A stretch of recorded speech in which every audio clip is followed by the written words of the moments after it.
make my work-life balance even on point here. And it hit me. More work. Bojack Horseman's Princess Carolyn is the spirit animal of the working woman today. I'm too busy doing it all to pose for a photo of women who do it all. This tireless Hollywood agent turned manager lives to work, and she's sensational at her job. But for many years, her workaholism wreaks havoc on her personal life and comes at great emotional cost. So yesterday you let yourself fall in love a little bit and you got your heart broken. Serves you right for having feelings. Through this character, Bojack Horseman shines light on the hard trade-offs and persistent inequalities that continue to plague modern working women. Over time, though, as she figures out what she's really looking for at the office and at home, her story sends the reassuring messages that it's okay for work to be a huge part of your sense of self, and that you can find a customized work-life balance that works for you. And with Todd watching the baby, my work-life balance is on point. Here's our take on the incomparable Princess Carolyn and the complexities of the contemporary career woman. Don't worry, I'm not just gonna sit here batting a ball of yarn around while you do the real work. I want to take your project to the next level.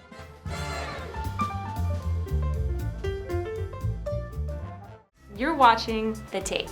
Thanks for watching, and be sure to share and subscribe. Before we go on, this video was done as a special collaboration with our insightful and hilarious friends at Wisecrack. Stay tuned at the end of the video for where you can watch their take on two of our favorite shows, Bojack Horseman and The Good Place, and how each one thinks about death.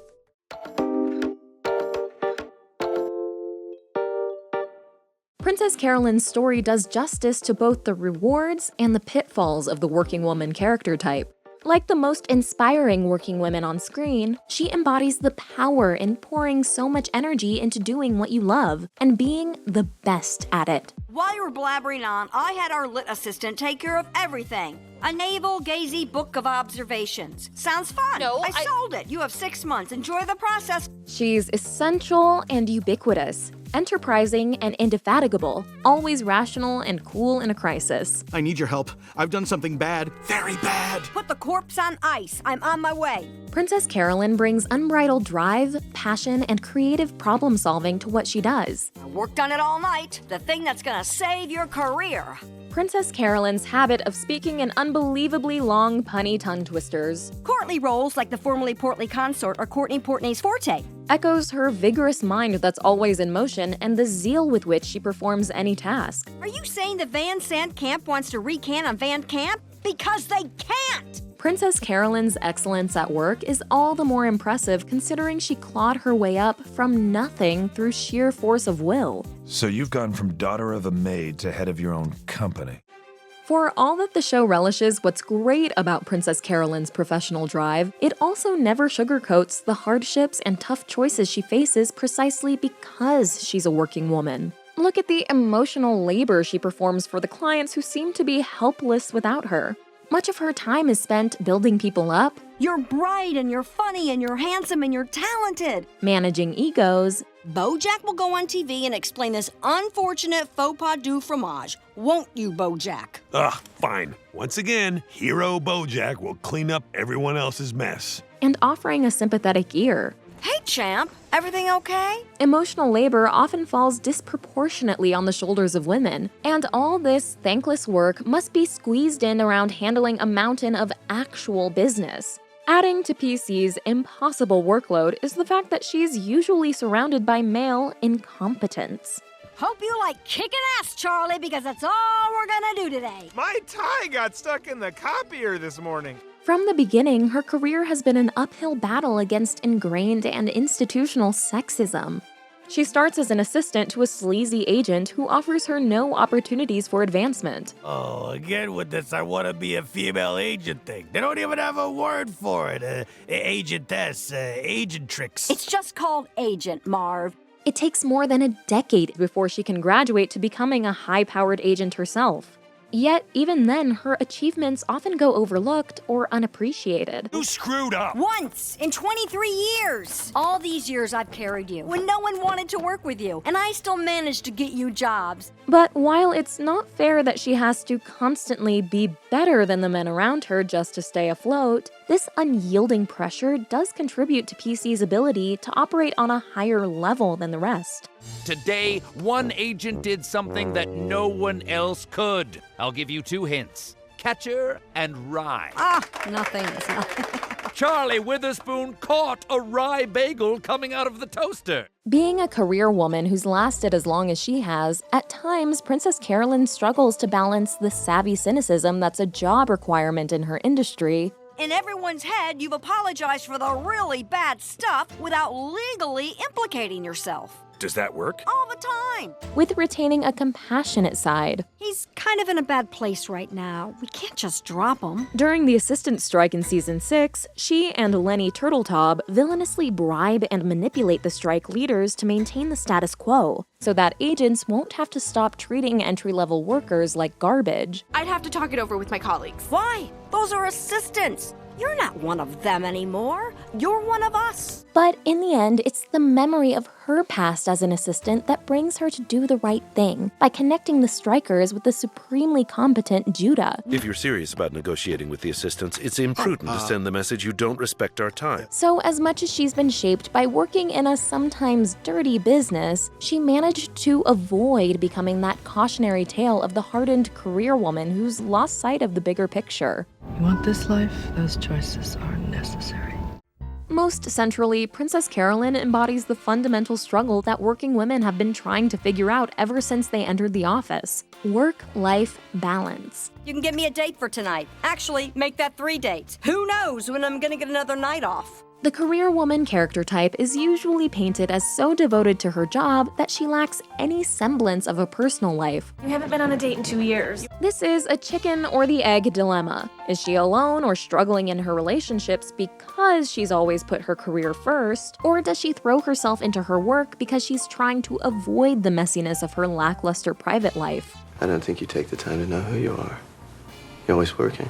If the working woman does have a family, her commitment to her job is often framed as a major source of marital tension. This is so not great! I'm sorry that I have to work while I'm here. It's called being on assignment. And for those who do achieve some balance between parenthood and motherhood, inevitably some compromise at work is necessary. You have different priorities now. You cut back on your clinical hours. You log in less time in the OR. I mean, you don't do research, and I get it. All these depictions get at hard truths that apply as much as ever in our world today.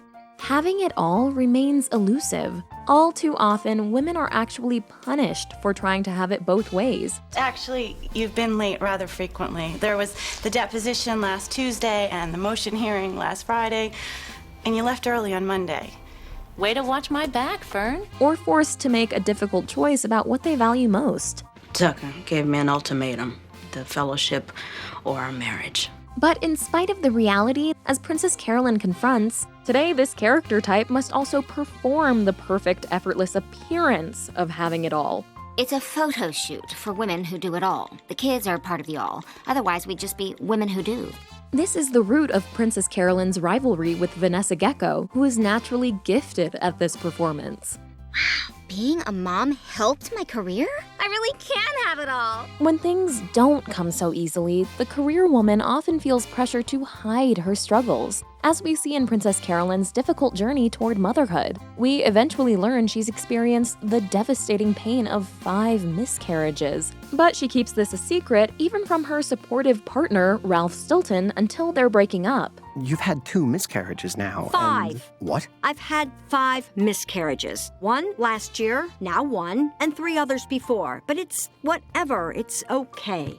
Princess Carolyn's instinct to conceal her true desires reflects the way that women who work fear that they're seen as falling short if they don't have families by a certain age. In Set It Up, hotshot reporter Kirsten turns down all invitations to baby showers and weddings because she's self-conscious about being single. But when she gets engaged, she suddenly feels comfortable attending these events. You just have Mary's baby shower, but I already canceled that for you. Oh, I'll go to that now. You will? Well, I'll finally have something that they'll want to talk about. Kirsten's words expose that no matter how amazing a woman is at her career, in society's eyes, this will always pale in comparison to that ultimate ideal of female achievement: being a wife and a mother. Funny business, a woman's career. The things you drop on your way up the ladder so you can move faster. You forget you'll need them again when you get back to being a woman. It's one career all females have in common. Through this lens, Princess Carolyn's sadness at not being able to have a baby takes on a new significance. It's as if she feels that she's failed at the job of being a woman. My mother had 12 kids. My body was made for this. We just gotta keep ticking.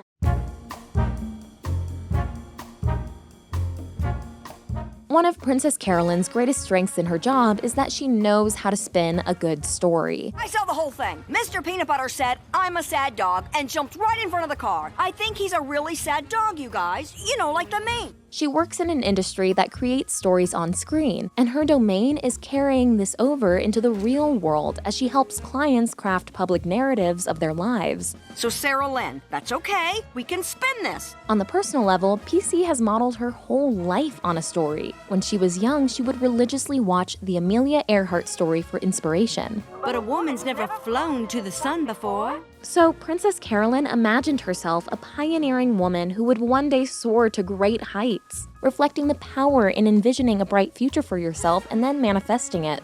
Spinning stories is actually a fundamental part of how we all cope with reality. As Joan Didion writes, "We tell ourselves stories in order to live. We live entirely by the imposition of a narrative line upon disparate images, by the ideas with which we have learned to freeze the shifting phantasmagoria which is our actual experience." Do you need the movie star speech? Yeah. Carolyn, you are the star of a movie. And this is the part of the movie where you get your heart broken. Over time, though, Princess Carolyn's talent for making raw material into whatever she wants it to be backfires on her. If you spend a lot of time with stories, you start to believe that life is just stories, and it's not. Life is life. If you're always shielding yourself by seeing what you want to see, eventually you start to forget that the truth matters. That's so sad because there's so little time, and what are we doing with it? In the Season 4 episode, Ruthie, which is framed by Princess Carolyn's great-great-great-granddaughter telling the story of her ancestor persevering. For Ancestry Day, I'm gonna tell you a particular story about one particular day on which Princess Carolyn faced and overcame particular adversity. It's revealed that Ruthie is a figment of PC's imagination, an escapist coping mechanism that our heroine falls back on in stressful times. But it's fake. Yeah, well, it makes me feel better. And this tendency to avoid unpleasant truths comes through in her love life. When we first met, I was looking for something in my life, and I wanted it so badly that I made myself believe you were it. Just look at her Season 1 boyfriend, Vincent Adult Man, who everyone but Princess Carolyn can see is just 3 children stacked on top of each other. What's your name, stud? Vincent! Adult Man? You hear that, Bojack? Vincent is an adult, and I'll bet he knows how to treat a lady. Or her Season 2 boyfriend, the married Rutabaga Rabinowitz, who brazenly manipulates her. I had to register the corporation in your name. What? And despite how obvious it is that she and Bojack are a bad match romantically, we're just two lonely people trying to hate ourselves a little less. In Season 6, she reveals that the reason she stands by him so long is that she needs to believe in a beautiful narrative of their shared past. And when I tell my daughter the story of the great love of my life, I want it to have a happy ending.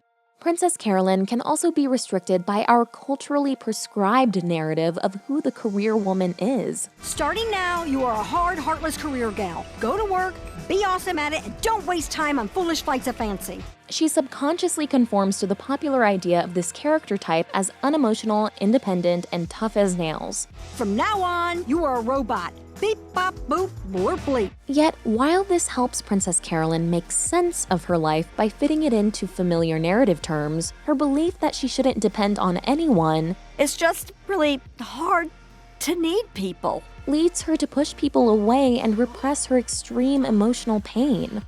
Ralph! Hey! In Season 4, her breakup with Ralph, the best boyfriend she's ever had, is largely due to her clinging to this unrealistic, damaging idea of total self-sufficiency. You can't keep stuff like this from me. It's not okay. It's not about you. Even when she at last finds happiness with Judah, she fears losing a part of herself as she settles into a happy marriage. I'm afraid that if I let someone else take care of me, that I'm not really me anymore. I'm afraid of getting too comfortable, going soft. So ultimately, it's not her ingrained storytelling habits, but opening up to new, unconsidered possibilities Anyone can just have a baby, but to adopt one. that frees Princess Carolyn to live her best life. What if you deserve to be happy, and this is the thing that will make you happy? She learns to be the author of a new story, rather than escaping into cliched fantasies or accepting the limited narrative options presented to her. If you're holding out for something better, well, I hate to break it to you, but you're gonna be alone for a long time. I'm not afraid of being alone. And you might want to find someplace else to work because you're not coming with me.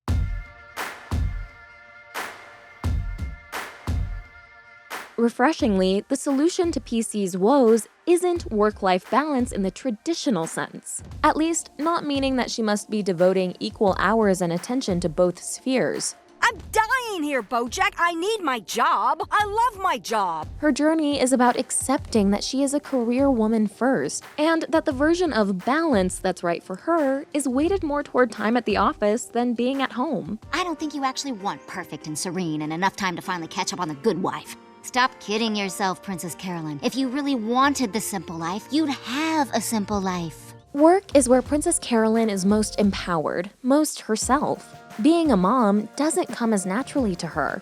I mean, work makes sense to me, and I'm good at it. I don't feel that way about my baby.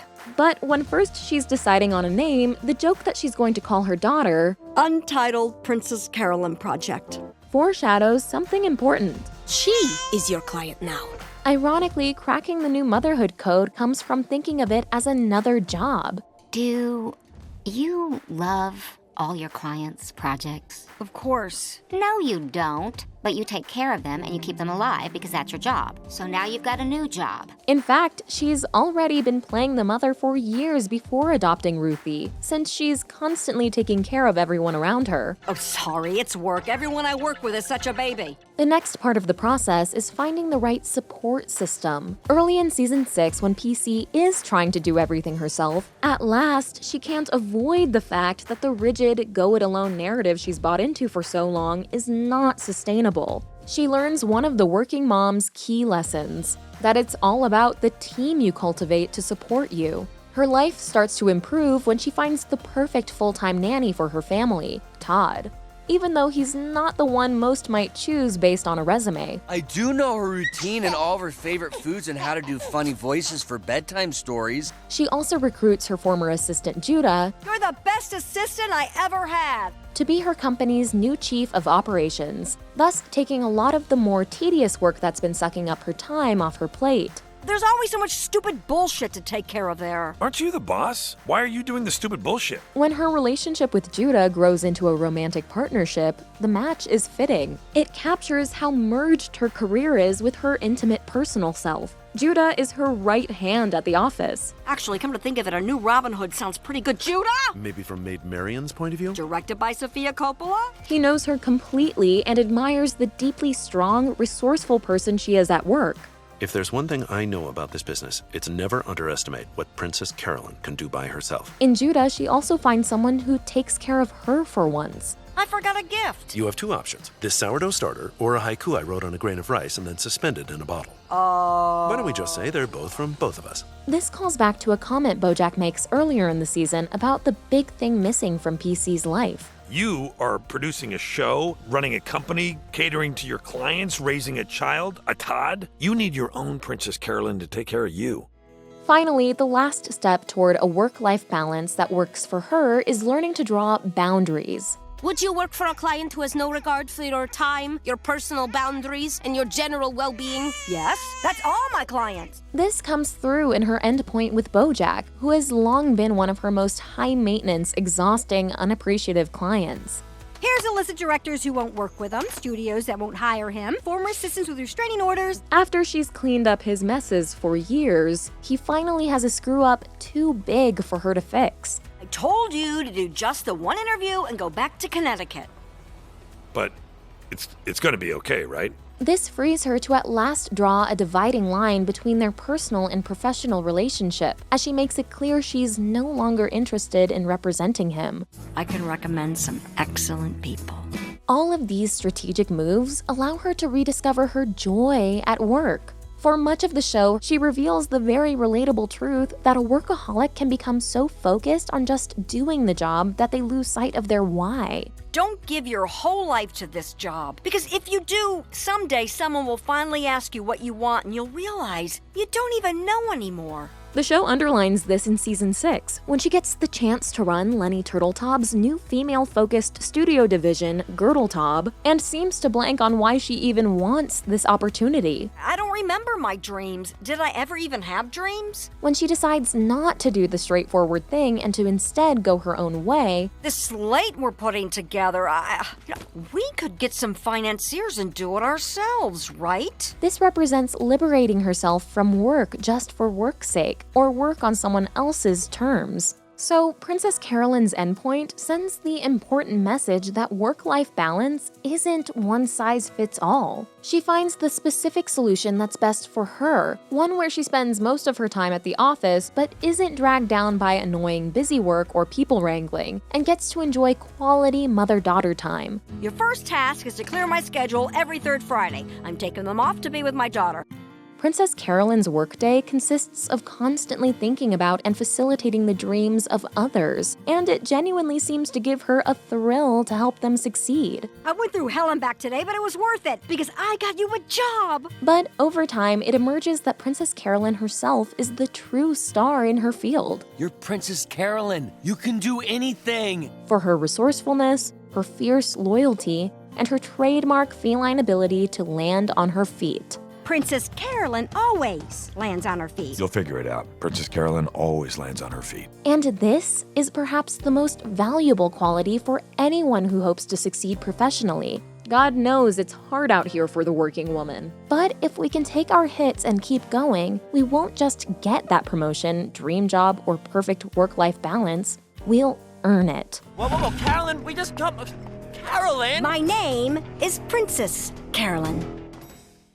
Life without new episodes of Bojack Horseman is hard on us all. So for more great, deep-thinking Bojack content, head over to Wisecrack to watch their new video comparing the show's philosophy to that of another series we love, The Good Place. Wisecrack's video explores how both series suggest that death is what gives meaning to our lives, but their takeaways about what that meaning is and what happens when you die couldn't be more different. After that video, we highly recommend that you go down a rabbit hole of binging Wisecrack videos, and subscribe to their channel. It's full of smart video essays, and they also happen to be seriously funny. Check out their signature series like The Philosophy of, Deep or Dumb, and What Went Wrong. Thanks for watching!